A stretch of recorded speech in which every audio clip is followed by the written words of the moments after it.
Alright guys, that's Scrappy again. I hope you're doing well and enjoying your day so far. Dashy exposing a number of CDL pros over the last couple of days, believing that the scrim schedule that we currently have was formed by a couple of coaches deciding that they really cared about other things more than competitive Call of Duty over the last couple of years. Dashy says if it wasn't for them, it could be a very different story today. Who might he be talking about? Well, who are the paycheck stealers in this league? Is it coaches? Is it some of the players? Certainly going down to the World Championship with big discussions over the last few days as to who is really grinding and caring about COD going into the big one. Very much to your thoughts in the comments. Hit the like button if you enjoy. Subscribe if you're new as always. I greatly appreciate it. Plenty to get into. Just to quickly mention, yes, LAG did actually win a trophy a couple of years ago. If you guys didn't see it, it was this shield at that Minnesota Rocker Major 2 back in Vanguard. That's when Huke walked out ice cold and beat FaZe in the finals, and the team was just winning all the search and destroys that event. This was the trophy. Pretty sick to be fair. Actually, to look back on now, there have been some cool ones over the years, but this was one of the more memorable. Also wanted to mention this, Black Ops 6 regular season, of course the year isn't over yet. It's difficult to say, at least for now, who the best players of the season have been. Well, it's easy to say that. What's more difficult is to rank them based on the fact that there's still 2 big tournaments to come. But if you just go by the regular season, which you can do, I think it's justified. This is what the competitive Reddit voted for in terms of their top 20 players. So the season placement, of course, is based on their team. Which team they played for is notable here as well. And basically everyone here is visible from the top teams, right? Ghosty ended up 11th in the overall ranking. All of the FaZe guys were 8th or better, right? And, you know, all of the Thieves guys. So we've got 8 players on Thieves and FaZe. They were all top 11 or better, basically, and Ghosty was only beaten out by CleanX, by Neptune, and by JoeDeceives of the guys not on those teams, which is probably about right. I mean, I'll share the entire ranking here in a second. I think it's pretty interesting to see the average ranking on the right because it kind of goes to show the difference between the two of them. Cellium second, Scrappy in first, which I think is probably the way that it should be. Then Simp. I think pretty clearly that was the top 4 of the season. Last year it was a pretty similar top 4, but Shotzzy was certainly in the mix as well. That hasn't really been the case this year. Shotzzy ended up getting ranked 20th overall, which feels, you know, maybe about right. I don't know. Like, it should Shotzzy be behind TJ? You know, maybe not, but that shouldn't really be the debate we're having, right? Like, it should be, on paper, you would expect, of course, Shotzzy to be right in the conversation here in the top 10, if not top 5. Shotzzy barely missing out on the honourable mentions is pretty remarkable. 3 of the guys from OpTic are here. Dashy didn't even make it. He made the honourable mentions list, which was, yeah, interesting. But also, I totally get the arguments that, well, Neptune, Nastie, Abuzah, like, were all really good. Look, TJ got a nod here as well, which I think is justifiable, right? Like, I think that's fair enough.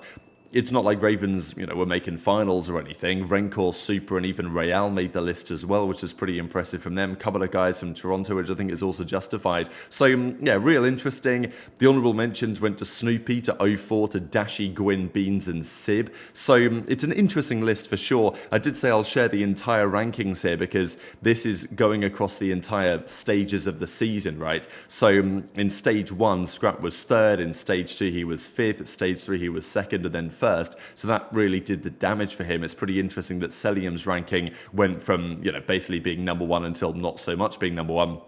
I guess the reason why HyDra is down in 5.75 is because stage 1 he just wasn't very strong. Since then he's got far better. So I guess that's what we're looking at. There's also some KDs here on the right hand side that are certainly relevant. You know, the LAN KD is expected for the top teams to be lower than online, not because, oh, HyDra is a massive onliner, his KD goes down by 0.04, but usually because you're simply expected to play better opposition as a top team when you get to LAN, right? You turn up to LAN, in the first couple of rounds you're expected to play maybe teams that you should beat, but after that you're going to play only the top teams, which means that naturally your KD is probably going to be lower.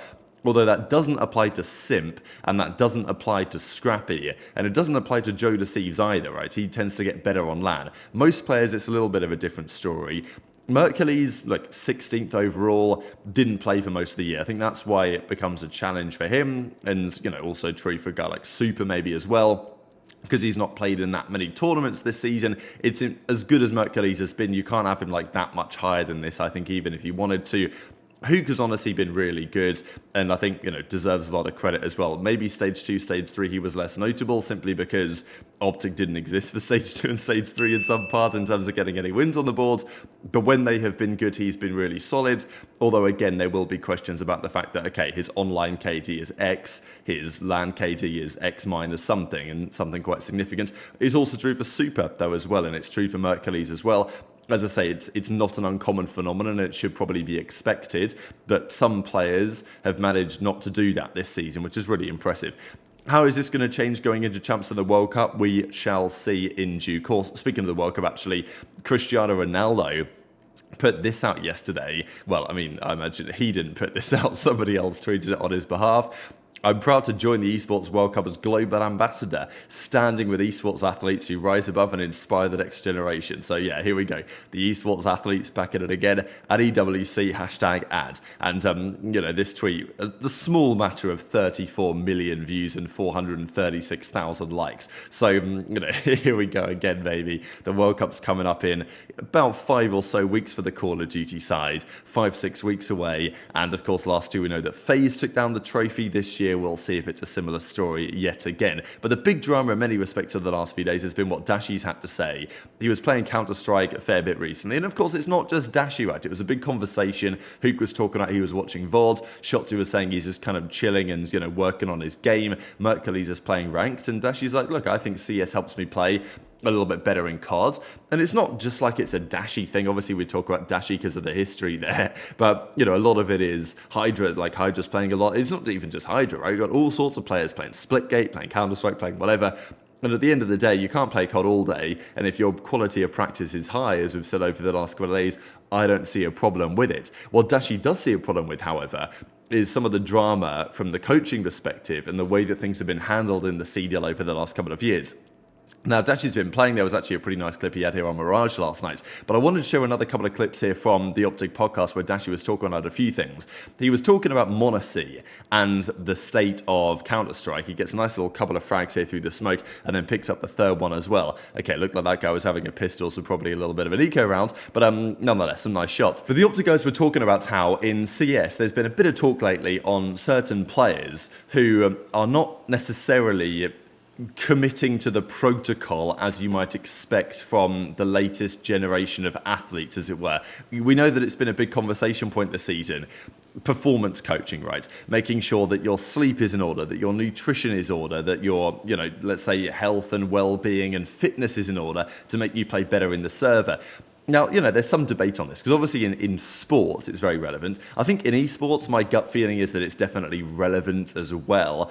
But maybe there is an argument that in certain cases, in esports, it's a bit different. Like, in sports, you cannot train. You cannot run around a football field for 12 hours a day.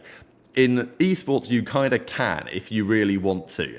And that may not be a good thing, but it may be. And there's been talk about it from guys like Monacy, players like Donk, right? Some of these like new-gen Counter-Strike guys. That, look, I'm sure that their team is trying to make sure that they wake up at a reasonable hour and have their circadian rhythm on point or whatever.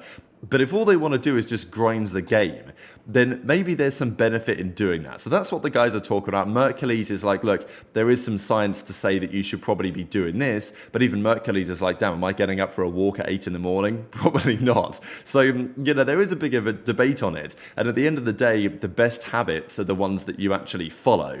And, that's what people say anyway, the best exercise to do is something you'll actually do. And I think there's some merit in that here. But therefore, Dashy gets onto some discussion about the coaches and the coaches in COD and the way that that's been over the last few years, and the fact that as he sees it, many of these guys simply don't even care. He's probably down. No, some sports psychologists are like legit NPCs, bro. Like that I'm not gonna lie, that guy gives me vibes of just like it's just like he's like a by the book type of guy. Like it says it in the book, you're gonna play better or like you're gonna perform better, so you just do it. It's one of those. I mean, he's doesn't take into account to like it's not like he's not wrong though. Is he not wrong though? No, he's not. There's like science behind this shit. But there's also science behind Monacy playing worse. But I feel like there's science for his body feeling better, but like the performance wise, like I mean, when did he switch? Because your body needs time to like adjust. Your body needs time to adjust. Nah, I feel like it's player dependent, bro. I'm not gonna lie. Like, there's some people that like. That's what I think too. I feel like the overall, or like the majority, like of gamers don't need that shit, but then like there's a selected few that like would be down for that probably they would play better. Yeah. It's all like I don't know. At the end of the day, we're gamers. Like I think it's relative to the talent. gamer. Like, bro, let that kid do whatever the fuck he wants. I'm not gonna lie. That guy literally got like. I feel like he's That's also what I a look player that like he thrives when he could just play the game more and just like be in his routine of just like grinding, playing FPL, just constantly playing games, like even if it's late night, because that's like the only time he gets away from his team or whatever. Like, so just taking that aspect away from him, because he's either gonna have to sacrifice that or sacrifice sleep, and then sacrificing sleep is just like eventually it'll just catch up to you. So then he just kind of just like took the L and just like playing more, but maybe that's just messing up with his routine. I don't know, like he's just not playing as much, so he's not feeling as comfortable. Just shit like that. Yeah, no, like 8 a.m. walks and shit. That's like It is healthier for like your body. Obviously, it's not ideal like to be a gamer. I just or meant something. like getting good sleep and like eating good. Oh no, that's obviously you're gonna play better, but like it's not like necessarily like he's playing worse. It's not like he wasn't getting any sleep prior. It was just like he just wasn't forced to do like any Like doing 8 other activities. a.m. walks and shit is kind of insane. Like you play CS:GO, brother. That is kind of crazy, bro. Like that throws off the whole routine because like 8 a.m. I don't know, bro. Fuck that. Wait, see that. Are we that fucking early? How do they scrim too? Because every map's so long. Are we scrimming at 1 because a couple coaches wanted to go out late night when they had no, like, bro, the couple coaches in the rep chat, by the way, like, I gotta say this, bro, a couple coaches in the rep chat in MW that was like, yo, let's like start with you. We want to go out late night. Bro, you guys don't even play the game. You guys don't even care. You guys are on the team that aren't even making champs. Like, you know what I mean? They're like, yo, we want to go out late night. Let's play at 1. Yeah, we know you want to go. You don't give a fuck about this. Let's change up everything, bro. The whole tradition of the game. We were scrimming at this time, but I don't know. Are these two coaches that wanted to go out? And now they just decided for the whole league. Shit. So which coaches here could Dashy be talking about, right? Because he was mentioning the MW season. Now, I went back to the MW season, which is this season here, just to look at who the coaches were and the players and everything. Although, as he did say that you guys aren't even making champs, and yet you're still saying X. But actually, that season, if you guys remember Modern Warfare, every team made champs because it went online. They decided to give every team the chance to make it. Since then, it's been only 8 teams have made it to the World Championship. So maybe it's not this season. I think whoever he's talking about, the point is pretty interesting, right? Because it's been a conversation. What time of day do you scrim?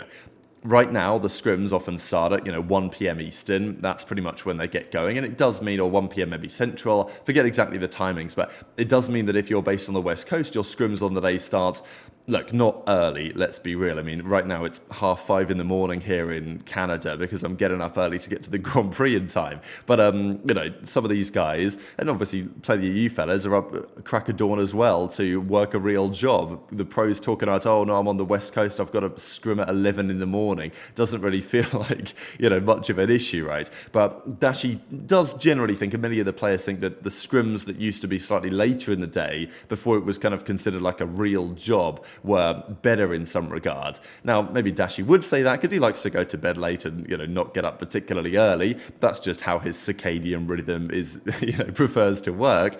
But, he's talking about some of the coaches that set the tone on that not because there was a good reason for it, not because they were like, oh yeah, guys, we think we should be scrimming earlier in the day. It's better for the body to get up and see the sun, and it's going to be better for everyone. It was more like, we want to go out on the piss, lads. So could we do the scrims earlier so we could get to pre-drinks by 6? Like, I think that was maybe the feeling here of some of the players.